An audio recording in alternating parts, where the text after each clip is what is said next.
C'est important pour nous aussi de rendre hommage, mais surtout d'avoir la reconnaissance pour ceux qui portent haut le maillot et haut les couleurs de notre ville. Donc avec toutes mes félicitations.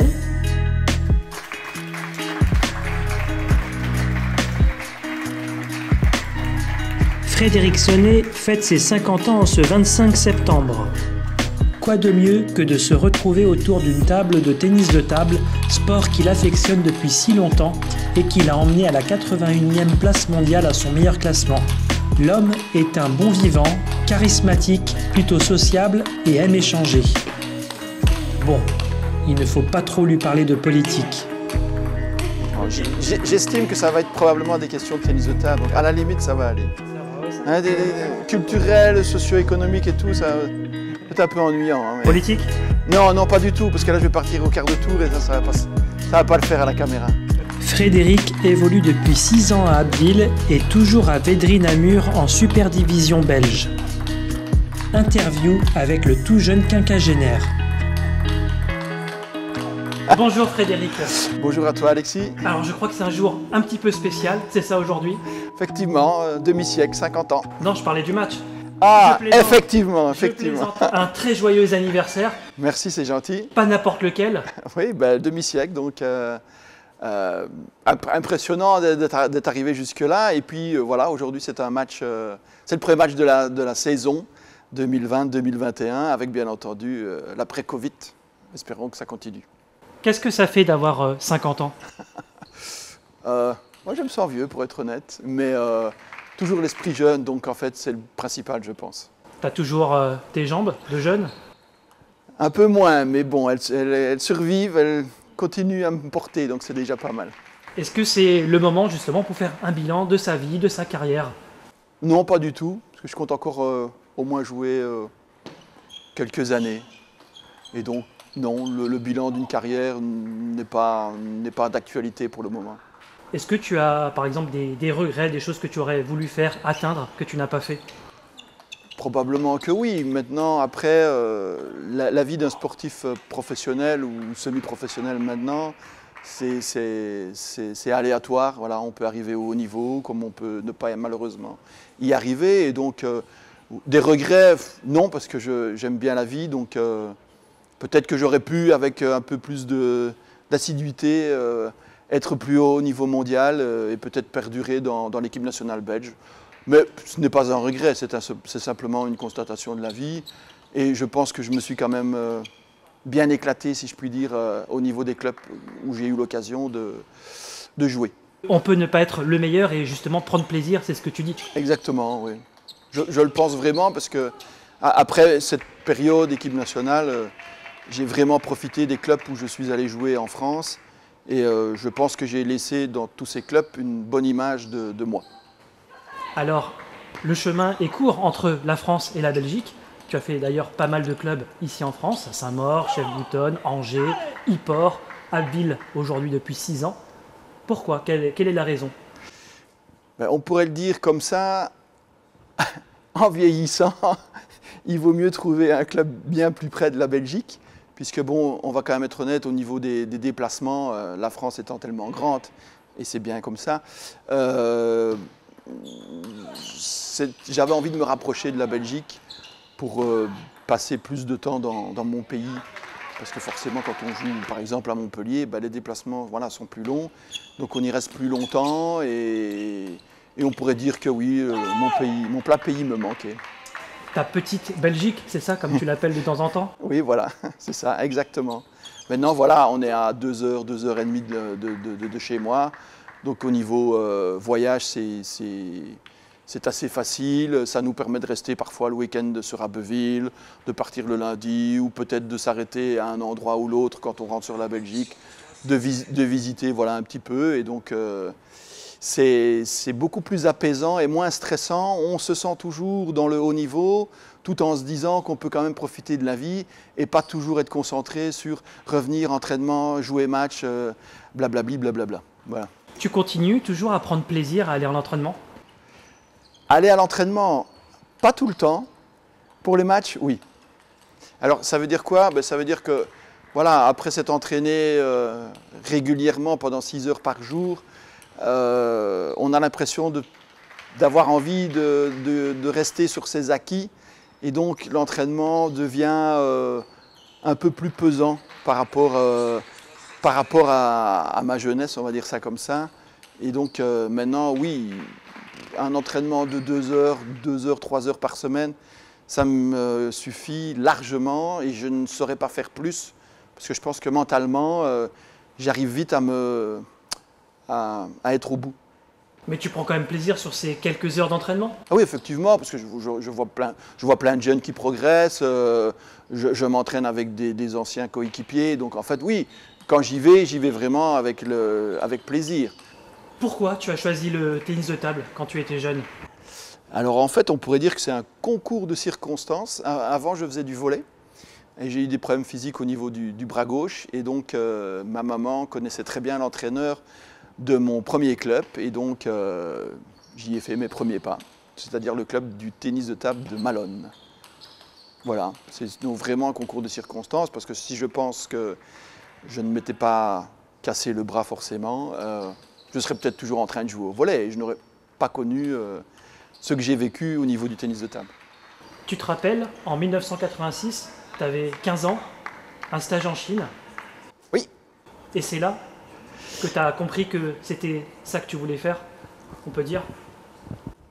Ouais, je pense qu'à partir du moment où la Fédération belge de tennis de table a misé sur certains jeunes en Belgique et nous a donné donc la possibilité d'aller faire un stage justement en Chine, qui était quand même la nation la plus cotée de l'époque et qui l'est toujours d'ailleurs maintenant, on voit qu'on nous met en valeur, et donc forcément, oui, j'ai senti qu'à partir de ce moment-là, on pouvait éventuellement s'engouffrer sur le long terme, et donc avec notre entraîneur de l'époque et puis un certain Jean-Michel Sèvres que tout le monde connaît, l'engrenage s'est bien mis en place, et donc j'ai suivi le pas et la continuité de tous ces stages que nous avons eu l'occasion de faire en Chine, au Japon ou ailleurs d'ailleurs.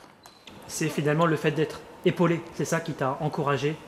Exactement. Je pense qu'il y avait déjà tout cet engouement derrière Jean-Mi, puisqu'il avait été champion d'Europe cadet une année avant ou 2 années avant, je ne sais plus trop, excusez-moi, le temps passe. Mais voilà, ça nous a permis de le suivre, d'essayer d'arriver à son niveau. Et puis on avait un entraîneur assez strict à l'époque qui nous a inculqué le fait voilà, pour arriver à un certain niveau, il faut se battre, il faut s'arracher, comme on dit, essayer de glaner des matchs, de perdurer au niveau de l'entraînement, etc., etc. Et oui, tout ça, ça nous a forgé, et ça m'a permis, moi, de me dire, oui, je me lance dedans à fond, ayant des parents en plus très souples par rapport aux études, qui m'ont permis d'assouvir ma passion, qui est devenue après mon travail, si on peut dire ça ainsi. Et donc oui, cette continuité m'a permis de vivre ce que j'ai vécu jusqu'à maintenant. Tu as vécu des grandes histoires d'hommes, on peut dire? Oui, effectivement, dans le sport, j'ai vécu beaucoup de choses. En plus de ça, ça forge le caractère, puisque bon, quand on part en Chine à 15 ans, ou quand on va dans d'autres pays avec des cultures différentes, on doit s'adapter, on doit suivre la culture du pays, respecter les choses. Et donc oui, ça a forgé un caractère, je pense, à moi et à tous les autres de l'équipe nationale ou toute autre personne que j'ai côtoyée. Et puis, niveau souvenirs, oui, effectivement, j'en ai tellement que ce serait impossible de tout raconter. Le plus beau souvenir, oui, c'est peut-être la première médaille de l'équipe belge au championnat du monde à Chiba au Japon, où on termine 3e. Et là, c'est la première médaille en par équipe de la Belgique, et donc c'est un souvenir que je ne pourrai pas oublier, parce qu'en plus j'ai eu la chance de jouer le quart de finale et de qualifier mon pays pour cette première médaille. Je parlais tout à l'heure de petite Belgique, c'est quand même fabuleux de se dire que la petite Belgique, sur des championnats d'Europe, championnats du monde, atteint de manière quand même assez fréquente les quarts de finale, demi-finale de ces grandes compétitions. Effectivement, voilà, je répète, grâce à la pugnacité de Jean-Michel Sèvres, On a suivi derrière et puis je pense que les parents de Jean-Mi aussi ont tout fait pour qu'il arrive au haut niveau et tout ça a fait que la Belgique est devenue un petit pays et cette médaille au Japon nous a permis d'éclore, si je puis dire ainsi, et d'être un peu invité partout par rapport à la notoriété de Jean-Michel. Je me souviendrai toujours aussi, en 91, on ne savait même pas au Japon où se trouvait la Belgique. Une petite anecdote comme ça, mais il est où ce petit pays? Et pourtant, on a quand même eu une médaille à ces championnats du monde-là. Donc, ça reste des souvenirs inoubliables. J'ai des personnes qui ont voulu te poser des questions. Pas de souci. Tant que ce n'est pas trop indiscret. Je te laisse prendre le téléphone. D'accord. Alors ma question pour toi, Fred, ça va être comment fais-tu pour être aussi longtemps au top niveau? Quel est ton secret? Allez, bon anniversaire et sur ce, profite bien. Et j'ai aussi ce monsieur. Bonjour Fred, voilà, joyeux anniversaire pour tes 50 ans. On s'est connus quand tu avais 13 ans lorsqu'on jouait ensemble au Tétérine. Le temps a bien changé. Tu as 50 ans, tu es toujours aussi efficace à la table. Et je voudrais savoir un peu le secret de ta longévité sportive. Est-ce tes entraînements assidus au TTV de Namur? Et ces after-entraînements du jeudi soir qui se terminent aux petites heures? Ou est-ce la vodka Sprite qui est ta boisson préférée? Quel est le premier de ces trois éléments qui donne ta longévité? À bientôt Fred et bon match ce soir. Ça c'est sympa ça. Moi, je ne peux pas répondre à la caméra, ça. C'est un mix de tout. Alors, qui sont ces personnes, tu peux nous dire et répondre? Mais tout d'abord, il y a Tim Giltia, un jeune espoir de l'équipe nationale belge de tennis de table, qui joue d'ailleurs en France, et puis en National 3 de mémoire. Et derrière, c'est Luc Cabrera, ancien Serie A belge, et qui est maintenant le manager, capitaine de la super division belge au Vaudry Namur où je joue. Voilà, leur question est très... D'abord, merci pour le joyeux anniversaire, mais leur question, je pense que la longévité, c'est toujours l'envie de jouer au tennis de table. Et à partir du moment où on a encore cette envie de gagner à la table, je pense que ça nous permet de continuer à jouer, voire même peut-être encore 5, 6, 7 ans. Je pense que quand la flamme s'éteint, cette fameuse flamme que beaucoup de sportifs expriment, quand la flamme s'éteint et que le physique ou le mental ne suit plus, je pense que là, oui, ce serait peut-être temps d'arrêter son sport favori. Tout en me disant, quand je dis arrêter son sport favori, je pense que je jouerai toute ma vie au tennis de table. Mais l'arrêter au niveau national, super division ou autre, simplement jouer alors à ce moment-là en loisir, pour simplement le plaisir d'aller toucher la balle et éventuellement de faire une troisième mi-temps après l'entraînement avec une bonne bière belge. J'ai une autre personne. Je te laisse appuyer.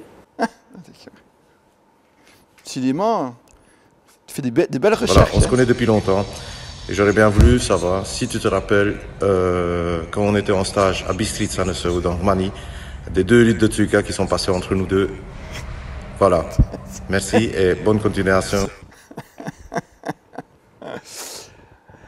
Donc je te réponds, Tibor, effectivement, merci pour encore un joyeux anniversaire. Mais oui, je me souviens de ce stage tournoi, puisqu'après il y a eu un Open de mémoire, où nous avons eu l'occasion de nous rencontrer, de nous connaître et de boire, oui, une petite Tsuika, malgré notre âge très jeune, ceci dit au passage. Et oui, ce souvenir restera aussi inoubliable parce qu'il n'y a pas eu que ça, il y a eu d'autres choses qui se sont passées lors de ce stage. Et je pense qu'une amitié de tennis de table est apparue à ce moment-là, puisque Tibor après est venu jouer en Belgique et maintenant il vit en Belgique. Et c'est d'ailleurs l'entraîneur du Vaudry Namur. Donc voilà, il y a depuis 14 ans jusqu'à maintenant 50 ans, ça fait 36 ans que je connais Tibor. Voilà. Encore une personne.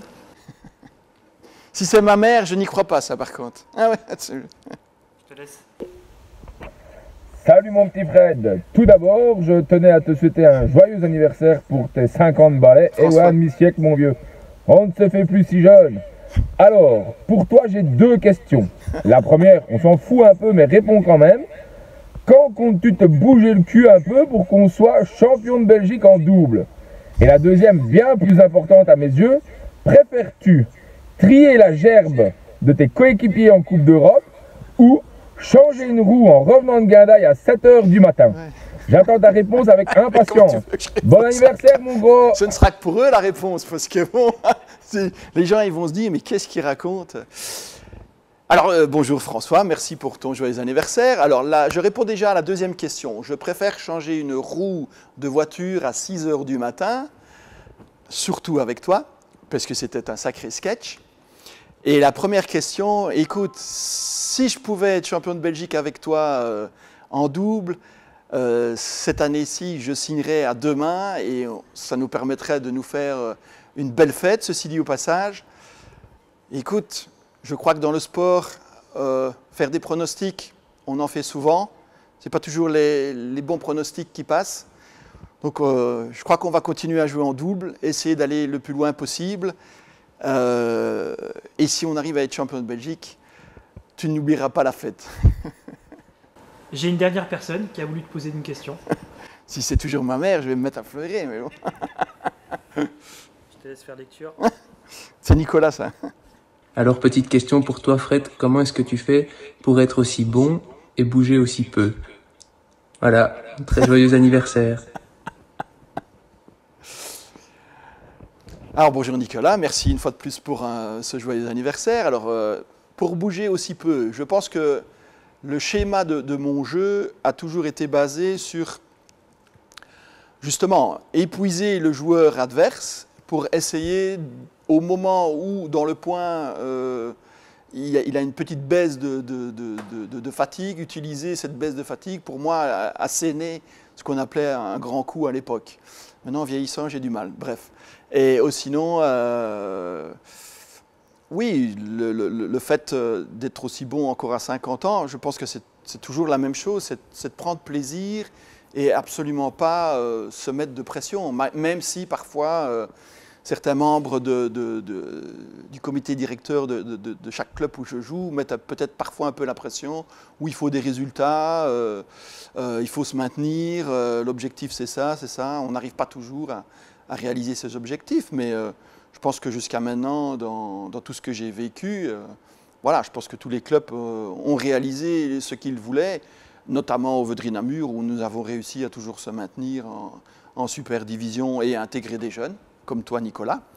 Et nous espérons justement les jeunes qui sont de passage, par exemple au Veudry Namur, deviennent des stars, on va le dire comme ça, et autant à Abbeville où nous avons Lucas Trascou qui lui aussi va vers un chemin du haut niveau et on espère pour ces jeunes qu'on a l'occasion de côtoyer, de regarder évoluer, ben on a l'espoir qu'eux aussi puissent connaître tout ce que tous sportifs de haut niveau qui ont eu l'occasion d'intégrer une équipe nationale, de connaître tout ce que nous avons vécu et donc de se faire plaisir en arrivant à être dans les meilleurs Français et dans les meilleurs Européens et mondiaux. Merci Frédéric. Encore avec plaisir. Un joyeux anniversaire et une bonne saison avec ton club à Abbeville, en France et aussi en Belgique. Merci beaucoup, au plaisir.